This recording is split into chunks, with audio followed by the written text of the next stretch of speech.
उसके बाद हम लोग क्लास स्टार्ट करते हैं।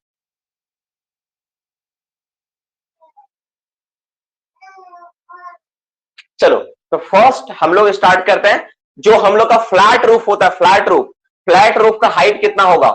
फ्लैट रूफ का हाइट कितना होगा? फ्लैट रूफ का हाइट कितना होता है? फ्लैट रूफ का हाइट कितना होता है? Very good. रेस्ट शेल्टर में अगर फ्लैट रूफ होता तो उसका हाइट कितना होता है? वो 2.5 मीटर का मिनिमम हाइट का होगा, 2.5 मीटर का बनाएंगे। रेस्ट शेल्टर, जो मेरा रेस्ट शेल्टर होगा, रेस्ट शेल्टर जो हम लोग प्रोवाइड करेंगे, उसको खोलिए तो, ओपन करिए तो। रेस्ट शेल्टर जो प्रोवाइड करते हैं, मिनिमम कितना पर्सन माइंस में ऑर्डिनरी एम्प्लॉय होना चाहिए? कितना ऑर्डिनरी एम्प्लॉय के ऊपर रेस्ट शेल्टर प्रोवाइड करते हैं? कितने ऑर्डिनरी एम्प्लॉय के ऊपर रेस्ट शेल्टर होता है? कितना होता है? मोर देन 50%, 50 लोग से अधिक। कितना बार बताएंगे? हर बार एक ही गलती आ रहा है। 50% से ज्यादा हो तो हम लोग ऑर्डिनरी एम्प्लॉय पर हम लोग रेस्ट शेल्टर का व्यवस्था करते हैं। यह जो रेस्ट शेल्टर है, ठीक है, यह रेस्ट शेल्टर माइंस के एंट्रांस में भी बनाना पड़ेगा अगर वहां पर मेन पावर का संख्या कितना हो जाए। माइंस के एंट्रांस में बनाना पड़ेगा अगर वहां पर मेन पावर की संख्या 25 या 25 से ज्यादा हो, तो हम लोग माइंस के एंट्रांस में प्रोवाइड करते हैं। कैंटीन जो बनाएंगे, कैंटीन कितना पर्सन पे कैंटीन का व्यवस्था करना होता है? Very good. कैंटीन जो बनाते हैं डियर स्टूडेंट्स, कैंटीन कितना आदमी पे होता है? तो मोर देन 250 व्यक्ति, 250 व्यक्ति से अधिक व्यक्ति अगर कहीं पे कामगारियत हो तो हम लोग कैंटीन का व्यवस्था करेंगे। 251 परफेक्ट आंसर नहीं है। 251 का मतलब केवल 251 है। 251 एक्चुअली 251 और मोर लिखना चाहिए आपको, या फिर मोर देन 250 लिखना चाहिए, जो कि अप्रोप्रिएट है। अगर आपका ब्रेन में चल रहा है कि सर मेरा 251 का मतलब है 251 और अधिक, तो आप सही हो, या फिर मिनिमम 251 चाहिए तो भी आप सही हो, ठीक है। लेकिन सिर्फ 251 आप लिखोगे तो वो सही नहीं है, आपको कम से कम उसमें एक वर्ड जोड़ना पड़ेगा, मिनिमम 251, ठीक है। चलो नेक्स्ट क्वेश्चन में बात करेंगे। ये जो कैंटीन होगा, कैंटीन का डिस्टेंस बॉयलर, यूरिनल वगैरह से जो होता है, वॉशरूम वगैरह से कितना मीटर दूर बनाएंगे?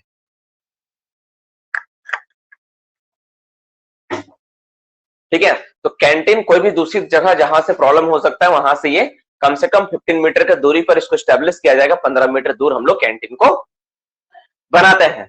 नेक्स्ट क्वेश्चन पे बात करेंगे। जो कैंटीन का जो कैंटीन जिसके देख रेख में सारा काम होगा, उस कमेटी को क्या कहते हैं? उस कमेटी को क्या कहते हैं? उसको बोलते हैं हम लोग सीएमसी। क्या बोलते हैं उसको हम लोग बाबू? उसको कहते हैं हम लोग सीएमसी, यानी canteen managing committee. That committee is known as CMC. उसको हम लोग क्या कहते हैं? कैंटीन मैनेजिंग कमेटी कहते हैं या सीएमसी कहते हैं। तो ये हो गया। इसके बाद हम लोग बात करते हैं जो मेरा कैंटीन मैनेजिंग कमेटी होगा उसमें इलेक्टेड मेंबर की संख्या कितनी होगी? इलेक्टेड मेंबर की संख्या कितनी होती है? तो 2 से कितना होता है? 5 मेंबर होता है, 2 से 5 होता है। रिपोर्टेबल इंजरी किस फॉरम में भेजा जाएगा? माइंस में रिपोर्टेबल इंजरी किस फॉरम में भेजा जाता है? Very good. रिपोर्टेबल इंजरी कौन सा फॉरम में भेजते हैं हम लोग? फॉरम जे में रिपोर्टेबल इंजरी को हम लोग भेजते हैं, फॉरम जे में होता है। नेक्स्ट क्वेश्चन में बात करेंगे। मेडिकल एग्जामिनेशन का रिपोर्ट जो होता है, नॉर्मल मेडिकल एग्जामिनेशन का जो रिपोर्ट है, जो पीएमई आईएमई का रिपोर्ट होता है, किस फॉर्म में बनता है वो? तो फॉर्म ओ में बनता है। फॉर्म ओ में मेडिकल एग्जामिनेशन का रिपोर्ट बनता है, वो ओ में होता है। मेडिकल एग्जामिनेशन का जो पहला जो नोटिस दिया जाता है किसी व्यक्ति को, किस फॉर्म में दिया जाता है? वो फॉर्म एम में दिया जाता है। फॉर्म एम में हम लोग देखिए व्यक्ति को सूचित करते हैं कि आप अपना जाके मेडिकल एग्जामिनेशन करवाइए। जो मेरा फॉस्टेड रूम होगा, फॉस्टेड रूम कितने व्यक्ति पे बनाया जाएगा? फास्टेड रूम कितने व्यक्ति पे बनाया जाता है? फास्टेड रूम कितने व्यक्ति पे बनाया जाता है? क्या आंसर हो जाएगा इसका? मोर देन 150 से अधिक व्यक्ति किसी एक दिन प्रीसीडिंग कैलेंडर ईयर में अगर उपस्थित है तो हम लोग क्या करते हैं? फास्टेड रूम का व्यवस्था करते हैं। फास्टेड रूम बनाना अनिवार्य हो जाएगा, ठीक है। प्रीसीडिंग कैलेंडर ईयर में किसी एक दिन में अगर 150 से अधिक व्यक्ति है तो ये, ठीक है। तो ये जो 150 व्यक्ति है, मोर देन 150 व्यक्ति का संख्या है, अगर फास्टेड रूम बना रहे तो कहां पर बनाया जाता है? सरफेस पे बनता है या अंडरग्राउंड पे बनता है? कहां पे बनता है? ये फास्टेड रूम कहां पर बनाने की व्यवस्था करना चाहिए मुझे? तो सरफेस पे कहां पे बनाना होता है? सरफेस पे बनाया जाएगा। और सरफेस पे कहां पर बनाया जाएगा? एट कन्वीनियंट प्लेस, जहां सुरक्षित, जहां पे सुविधाजनक स्थान हो, वहां पर हम लोग फास्टेड रूम का व्यवस्था करेंगे, उस जगह पे बनता है, ठीक है। चलो, जो फास्टेड रूम होगा डियर स्टूडेंट, जो फास्टेड रूम है उसमें रखा गया सामान किस शेड्यूल के अंतर्गत रखा जाता है? हाँ, किस शेड्यूल के तहत उसमें सामान रखा जाता है? तो फास्टेड रूम में रखा गया सामान कौन सा शेड्यूल होता है? सेकंड शेड्यूल के तहत, सेकंड शेड्यूल के अंतर्गत सामान रखी जाती है, सेकंड शेड्यूल के तहत सामान, ठीक है। फास्टेड रूम और रेस्ट शेल्टर में छोटा कौन होगा? सॉरी माफ करना, फास्टेड रूम और फास्टेड स्टेशन में छोटा कौन होगा? फास्टेड रूम और फास्टेड स्टेशन में छोटा क्या होता है? तो स्टेशन जो होता है वो छोटा होता है, स्टेशन क्या होता है? वो छोटा होता है, ये होता है। फास्टेड रूम का फ्लोर एरिया कितना स्क्वायर मीटर का होना चाहिए? फास्टेड रूम का फ्लोर एरिया कितना स्क्वायर मीटर का होना चाहिए? Very good. मिनिमम कितना होगा? 10 मीटर स्क्वायर का फ्लोर एरिया होना चाहिए, 10 मीटर स्क्वायर का जगह होना चाहिए फास्टेड रूम में, ठीक है? 10 मीटर स्क्वायर का जगह होना चाहिए फास्टेड रूम। जो मेरा फास्टेड रूम होगा, कितना व्यक्ति होने पे उसमें 24 घंटा मेडिकल प्रैक्टिशनर के अंडर चार्ज में रहेगा? कितना व्यक्ति होने पर वो 24 घंटा मेडिकल प्रैक्टिशनर के चार्ज में रहेगा? कितना व्यक्ति होने पे क्या हो जाएगा? ठीक है, 1000 से अधिक व्यक्ति हो, मोर देन 1000 व्यक्ति हो, तो वो मेडिकल प्रैक्टिशनर के 24 घंटा के चार्ज में रहेगा वो, और वो भी एलोपैथिक सिस्टम से मेडिकल प्रैक्टिशनर होना चाहिए। चलो नेक्स्ट क्वेश्चन में बात करेंगे। जो मेरा मेडिकल प्रैक्टिशनर हो तो उसको असिस्ट करने के लिए क्या होता है? एक नर्स होता है, नर्स और एक ड्रेसर होता है। ड्रेसर अगर ना हो तो ड्रेसर के जगह पे ड्रेसर का एक ऑप्शन भी दिया गया है। ड्रेसर के साथ और क्या दे सकते हैं? ड्रेसर के साथ और क्या दे सकते हैं? तो कंपाउंडर को हम लोग व्यवस्था कर सकते हैं। ड्रेसर या कंपाउंडर में से कोई एक रहेगा और एक नर्स चाहिए, ये दो लोग उसको असिस्ट करेंगे, उसके काम में उसको मदद करेंगे। ये मोटा मोटी क्लास का पार्ट हो गया, सारा चीज हम लोग देखें। इसके बाद हम लोग बात करते हैं, ठीक है, वेलफेयर ऑफिसर। वेलफेयर ऑफिसर के लिए कितना साल का एक्सपीरियंस उनके पास होना चाहिए? वेलफेयर ऑफिसर के पास कितना साल का एक्सपीरियंस होना चाहिए? तो 3 साल का एक्सपीरियंस मिनिमम चाहिए। वर्कमैन इंस्पेक्टर को टोटल कितना साल का एक्सपीरियंस होना चाहिए? किसी व्यक्ति को अगर WI बनना होता है तो टोटल कितना साल का एक्सपीरियंस होना चाहिए? वो 5 साल का एक्सपीरियंस होना चाहिए। उसी माइंस में, जिस माइंस में WI काम कर रहा है, उस माइंस में कितना साल का होना चाहिए? कम से कम 2 साल का WI का एक्सपीरियंस होना चाहिए, तब जाकर वो WI के रूप में काम करेगा। जो मेरा वर्कमैन इंस्पेक्टर होता है उसका रिपोर्ट के ऊपर मैनेजमेंट कितना दिन के अंदर उस पर एक्शन लेता है? WI के रिपोर्ट के ऊपर कितना दिन के अंदर उस पर एक्शन लेता है? तो क्या हो जाएगा इसका जवाब? Very good. कितना हो जाएगा? 15 डेज। 15 डेज के अंदर उस पर क्या होता है? एक्शन पे, उस रिपोर्ट पे एक्शन लेने का टाइम टेबल क्या होता है? 15 डेज के अंदर उस पर एक्शन लेना होता है। फीड सेफ्टी कमेटी का जो गठन होता है, कितने व्यक्ति पे फीड सेफ्टी कमेटी का गठन होगा? फीड सेफ्टी कमेटी का जो गठन होता है कितना हो जाएगा? क्या हो जाएगा? 100 प्लस, है ना, मोर देन, क्या हो जाएगा? मोर देन 100 व्यक्ति पे हम लोग क्या करते हैं? फीड सेफ्टी कमेटी का गठन करते हैं। फीड सेफ्टी कमेटी, इसका जो सेक्रेटरी होता है फीड सेफ्टी कमेटी का, कौन होगा? फीड सेफ्टी कमेटी का सेक्रेटरी कौन होता है बाबू? Very good. कौन होता है फीड सेफ्टी कमेटी का सेक्रेटरी? सेफ्टी ऑफिसर होते हैं, safety officer, SO safety officer साहब फीड सेफ्टी कमेटी का सेक्रेटरी होते हैं। मैनेजमेंट द्वारा कितने व्यक्ति को फीड सेफ्टी कमेटी के लिए नियुक्त किया जाता है? मैनेजमेंट द्वारा कितना व्यक्ति को नियुक्त किया जाता है? 5 व्यक्ति द्वारा, 5 व्यक्ति को मैनेजमेंट नियुक्त करती है। कितने पर्सन ऐसे होते हैं कि जो इलेक्टेड ट्रेड यूनियन द्वारा मनोनीत होते हैं? इतने कितने व्यक्ति होते हैं जो ट्रेड यूनियन द्वारा मनोनीत? टोटल 5 होते हैं। वर्कमैन इंस्पेक्टर 3 हो गया, सेक्रेटरी, चेयरमैन, टोटल मिनिमम 15 व्यक्ति चाहिए। फीड सेफ्टी कमेटी का कोई भी मीटिंग को फुलफिल करने के लिए, क्वारम को पूरा करने के लिए टोटल कमेटी में मेंबर का कितना % व्यक्ति प्रेजेंट होना चाहिए? Very good. टोटल का कितना % होना चाहिए? तो 60% अगर मौजूद हो तो फीड सेफ्टी कमेटी का जो क्वारम है फुलफिल होगा। 60 व्यक्ति से कम हो तो वो 60% से कम हो तो क्वारम पूरा नहीं होगा। ये साफ साफ कहना है न्यू रूल के हिसाब से। नेक्स्ट क्वेश्चन में बात करेंगे, जो मेरा फीड सेफ्टी कमेटी का जो मीटिंग होता है कितने अंतराल पर होगा? फीड सेफ्टी कमेटी का जो मीटिंग होता है कितने अंतराल पर होता है? तो 30 डेज। Very good. 30 डेज का अंतराल पे होता है, 30 दिन के अंतराल पे होता है। ये सारी चीजें रही। तो फीड सेफ्टी कमेटी हो गया, फास्टेड रूम हो गया। फास्टेड जो स्टेशन होता है अंडरग्राउंड में बनाएंगे तो कितना अंतराल पे फास्टेड स्टेशन को बनाया जाएगा? फास्टेड स्टेशन अंडरग्राउंड माइंस में कितना अंतराल पे बनाया जाता है? कितने अंदर के अंदर, कितना मीटर के अंदर होता है? तो 300 मीटर, नॉट एक्सीडिंग 300 मीटर से ज्यादा दूरी नहीं होगा, ठीक है? 300 मीटर के अंदर ही रहेगा, ठीक है? कितना होगा? 300 मीटर के अंदर ही रहेगा, ठीक है? क्या होगा? 300 मीटर के अंदर ही रहेगा, ठीक है? एक बच्चा का मैसेज आया, मुझे मैसेज देखना, जो मुझे मैसेज भेजा था ना कि डाउट है मिनिमम मैक्सिमम, उस मैसेज को फिर से वो टाइप करके भेजा, ठीक है? क्या होगा? ठीक है, चलो अब हम लोग बात करते हैं, हाँ 300 मीटर के अंदर होगा, सही है। मतलब मिनिमम 300 मीटर नहीं होगा, मैक्सिमम 300 मीटर होगा,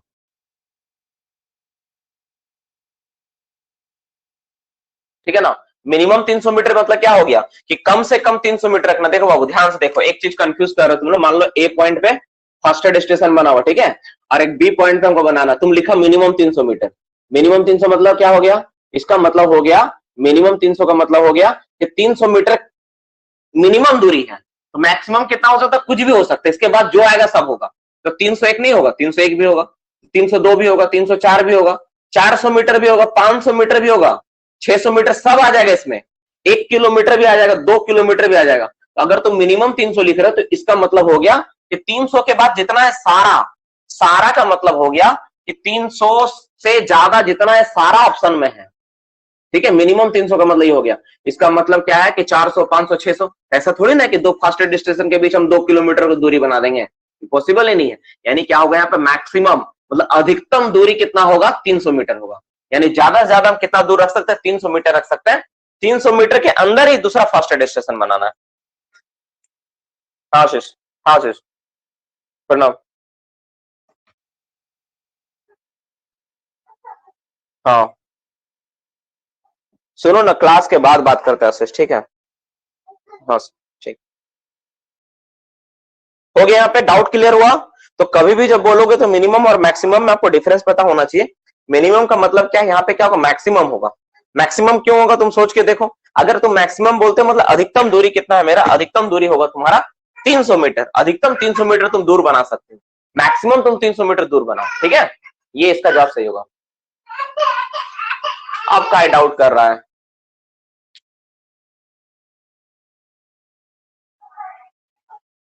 कहा बुक में ऐसा लिखा है कि 300 मीटर के अंदर, 300 मीटर के अंदर नहीं रहेगा, ऐसा कहां लिखा हुआ है?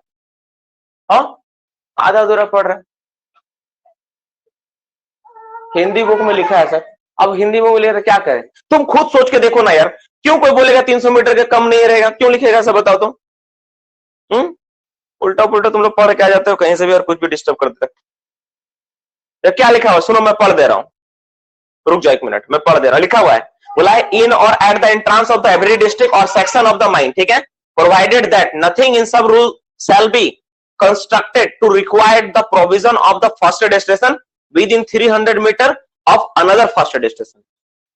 क्या बोला इसका मतलब क्या बोलना चाह रहा है? Provided that nothing in this sub regulation shall be constructed to require the provision of first destination with in. इसका मतलब यह है कि जो ऊपर वाला नियम है, इससे कोई फर्क नहीं पड़ता है कि आप 300 मीटर के अंदर आप नहीं बनाओगे, बनाना ही पड़ेगा। समझ में आया?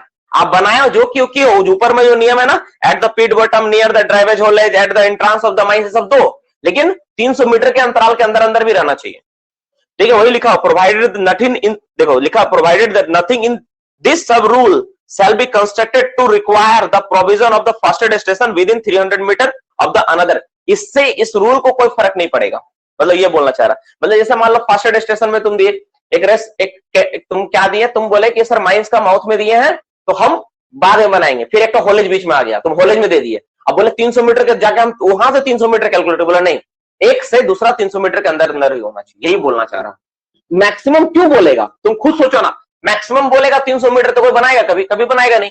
वो बोलेगा ठीक है 300 मीटर सर लिखा है ना यहाँ पे कि मिनिमम 300 मीटर लिखा है ना सर यहाँ पे, तो हम एक काम करते, माफ करना, मिनिमम मैं बोल रहा हूँ, मैं अल्लाह चाह रहा था, तो मिनिमम 300 मीटर लिखा है ना सर, तो एक काम करते सर, हम एक काम करते, मिनिमम 300 बोला तो हम 3000 मीटर के बाद बनाएंगे। तो मिनिमम अगर 300 है तो 3000 मीटर इसमें नहीं आ रहा, इस डेफिनेशन के अंतर्गत बिल्कुल आ रहा है। अगर कोई तुमको बोले कि मिनिमम 300 रुपए तुमको कमा के लाना है, अब तुम बोलेगा सर पापा हम 3000 रुपए आपके लिए कमा के लाए, तो पापा खुश होंगे या नाराज होंगे? पापा तो खुश होंगे, तो क्योंकि उस डेफिनेशन में वो आ रहा मिनिमम 300 से ज्यादा ही है, वो मतलब इस चीज को फुलफिल कर रहा है। तो तुम खुद सोच के देखो, तो क्यों रूल ऐसा लिखेगा उल्टा पुल्टा बात? अपना कॉमन सेंस भी तो है ना, क्यों लिखेगा रूल मिनिमम 300 क्यों लिखेगा? वो लिखना वहां पे बोलना चाह रहा है मैक्सिमम 300 मीटर। अपना भी तो ब्रेन लगाएंगे ना भाई, कि अधिकतम 300 मीटर दूरी पे बनाना है, मतलब तुम 300 मीटर के अंदर फिर एक तो बनाओ, फिर 300 मीटर पे बनाओ, ये बोलना चाह रहा है। फर्स्ट एड स्टेशन कोई बहुत बड़ा अरेंजमेंट नहीं होता, एक छोटा सा बक्सा होता है, उसके अंदर फर्स्ट एड का सामान रखता है ताकि व्यक्ति को चोट लगने पे दिया जा सके, बस यही रीजन है, समझ में? तो ये रीजन होती है मेनली। चलो, तो ये मोटा मोटी बात हो गया फर्स्ट एड स्टेशन से रिलेटेड। अब हम लोग बात करते हैं रूल का, मोटा मोटी हो गया, वर्कमैन इंस्पेक्टर हो गया, फर्स्ट एड हो गया, फर्स्ट एड रूम हो गया, रेस्ट शेल्टर के बारे में पढ़ लिए, कैंटीन के बारे में हो गया, मोटा मोटी जो क्लास का पार्ट था वो पढ़ लिए, तुम लोग देख लिए, ठीक है। हम लोग क्या करते हैं, थोड़ा सा टॉपिक को और हम लोग 2 सवाल और लेने वाले थे यार, दिमाग से हट गया, क्या पूछे। सीएमसी कैंटीन मैनेजिंग कमेटी पढ़ लिए, कमेटी पढ़ ही लिए। चलो अब क्या करते हैं, क्लास स्टार्ट करते हैं, ठीक है। चलो बहुत हो गया।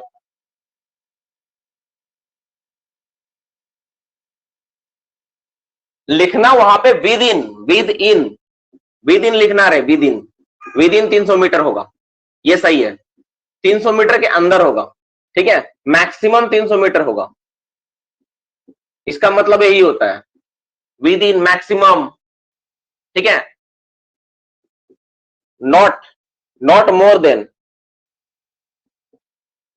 Then 300 metre. ये भी इसका मतलब ही सेम है, अप टू अ डिस्टेंस, देख लो डिस्टेंस 300 मीटर का मतलब वही है, ठीक है। अपार्ट 300 मीटर सेम है। विद इन तो लिख चुका हूं। लेस देन 300 मीटर का मतलब ही सेम है, सबका मतलब लगभग एक ही है, समझ में, सबका मतलब एक ही है। कहां तुम लोग इतना अजीब कर देते हो?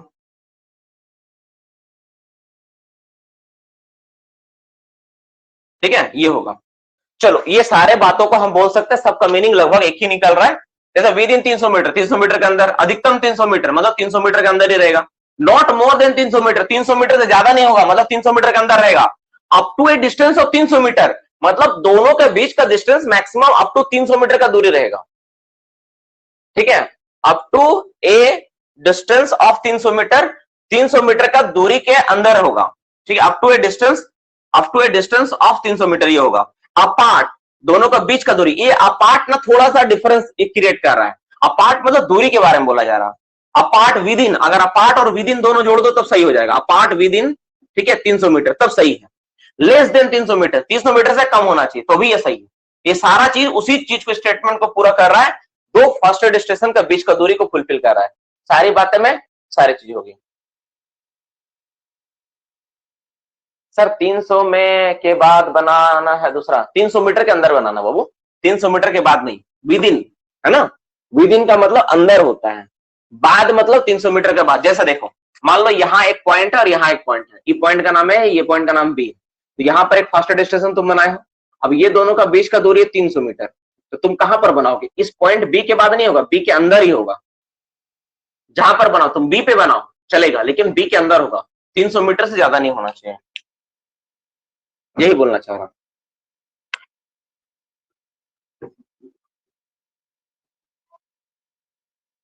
अब हम लोग आज का टॉपिक और सेशन को स्टार्ट करते हैं डियर स्टूडेंट्स। वैसा कोई बहुत बड़ा इशू नहीं इस पॉइंट पे, जैसे तुम लोग मतलब इतना ज्यादा दिक्कत हो रहा है, बस कीजिए सर, बहुत अब इसमें समझ में आ गया, वेरी गुड। आगे पढ़ाते हैं, चलो। अभी भी नहीं समझ में आया? ठीक है, जिसको समझ में नहीं आया मुझे कॉल करेगा अब, ठीक है। इस वीडियो को तुम रिकॉर्डिंग को ना धीरे धीरे थोड़ा देखना, मैंने क्या कहा है, ठीक है, कि दो जगह का दूरी, ठीक है, दोनों का बीच का दूरी अधिकतम 300 मीटर होगा, ठीक है। अधिकतम कितना दूरी पे रहेगा वो? 300 मीटर पे होगा, 300 मीटर पे होना चाहिए, बस ये तुम याद रखो।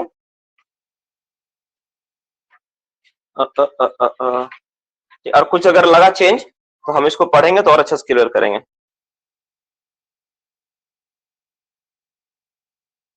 ठीक है। मतलब 300 मीटर के अंदर, जैसे एक है, वहां से 300 मीटर फीता से माप लो। सिंपल एक लाइन समझा देता है। एक फर्स्ट स्टेशन यहाँ, जहां तुम्हारा, मान लो तुम्हारा घर एक है, जो तुम्हारा घर एक फर्स्ट स्टेशन, वहां 300 मीटर है।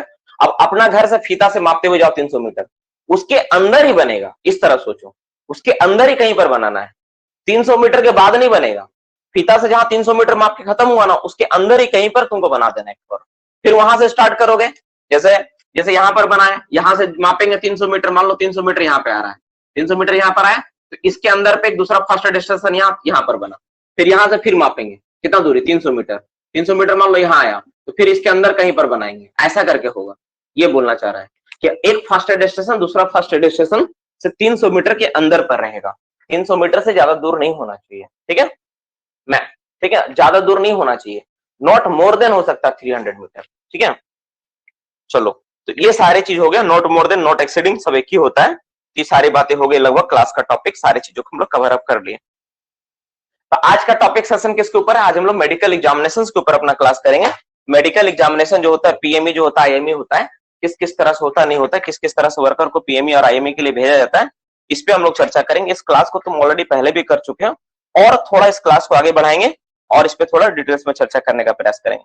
अच्छा, मैं देखो तो इसमें तुम लोग मोटा मोटी, हमको लग रहा है तुम लोग को बहुत सारा चीज कवर अप हो चुका है। जैसे मैं अगर बात करूं तुम लोगों को, अगर रूल का बुक से मैं बात करता हूँ, रूल का बुक से अगर मैं बात करता हूँ ना सिलेबस के अकॉर्डिंग, तो देखो तो ये सारा चीज हो गया ना तुम लोगों का। रुको मैं थोड़ा देखता हूँ, ठीक है। जैसे इसमें तुम्हारा हो गया वर्क मैन इंस्पेक्टर आपको पढ़ा दिए, पिट सेफ्टी कमेटी पढ़ चुके हो, हेल्थ में ड्रिंकिंग वाटर के बारे में हो गया है, सैनिटेशन के बारे में हो गया जिसमें लेटरिंग वॉशरूम के बारे में कल ही पढ़ाए हैं, ठीक है। इसके बाद फर्स्ट एड और मेडिकल अप्लायंसेस जिसमें आपका first aid room, rest shelter, sorry first aid room, first aid station और आपका फर्स्ट एड आउटफिट, इसके बारे में हो गया है। इसके बाद आपका हो गया इसके बाद आपको मैंने क्या पढ़ा दिया है, इसके साथ हमने कैंटीन पढ़ा दिया है, ठीक है, कैंटीन हो चुका है। कैंटीन के साथ आपका रेस्ट शेल्टर हो गया है, ये सारा चीज आप लोग कर लिए हैं, ठीक है। कैंटीन हो गया, रेस्ट शेल्टर हो गया है और कैंटीन मैनेजिंग कमेटी वगैरह सारा हो गया, वेलफेयर ऑफिसर हो गया है, ये सारा चीज आप लोग कर लिए। आप लोग का बाकी क्या है, आप लोग का बाकी जो टॉपिक है लीव विथ वेजेस के बारे में बाकी है, मेडिकल एग्जामिनेशंस के ऊपर बाकी है जो आज का टॉपिक है, आज हम लोग खत्म करेंगे। और वही लीव विथ वेजेस, कितना तरह का लीव मिलता है, ओवर टाइम वगैरह कैसे कैलकुलेट होता है, और अर्न लीव जिसको बोलते हैं हम लोग, है ना, ईएल जिसको बोलते हैं, अर्न लीव जो होता है, ठीक है, उसके बारे में चैप्टर बाकी है, 2-3 चीजें बाकी है, उसको हम लोग कवर अप करेंगे तो पूरा का पूरा शेड्यूल, पूरा का पूरा चीजें, सारी चीजें खत्म हो जाएगी। तो मोटा मोटी देखते हैं हम लोग इसको क्या टाइम लगता है। मुझे लगता है 2 क्लास और लगना चाहिए, हार्डली 2 क्लास में खत्म हो जाएगा, लेकिन मेरा टारगेट ये रहेगा इसको थोड़ा सा लंबा करें, मतलब 2 क्लास से बढ़ा के हो सकता है एक और क्लास बढ़ा दें ताकि कुछ चीजें जो छूटी हुई रहेगी उसको भी कवर अप किया जा सके। तो चलो ठीक है, 10 क्लास लगभग, पिछले सप्ताह लगभग हम लोग 4-5 क्लास किए हैं और 4-5 क्लास ये टोटल 10 क्लास लगभग लगा खत्म करने में, इसको ये हो जाएगा। तो हम लोग का टॉपिक लिखो, हेडिंग दो, माइंस रूल का टॉपिक क्या है, मेडिकल एग्जामिनेशन, लिखो हेडिंग दो मेडिकल एग्जामिनेशन। मेडिकल एग्जामिनेशन जो टॉपिक आप लोग स्टार्ट कर रहे हो, इसमें मेडिकल एग्जामिनेशन से रिलेटेड जितनी सारी बातें हैं सब हम लोग खत्म करेंगे, सब कवर करेंगे। कितना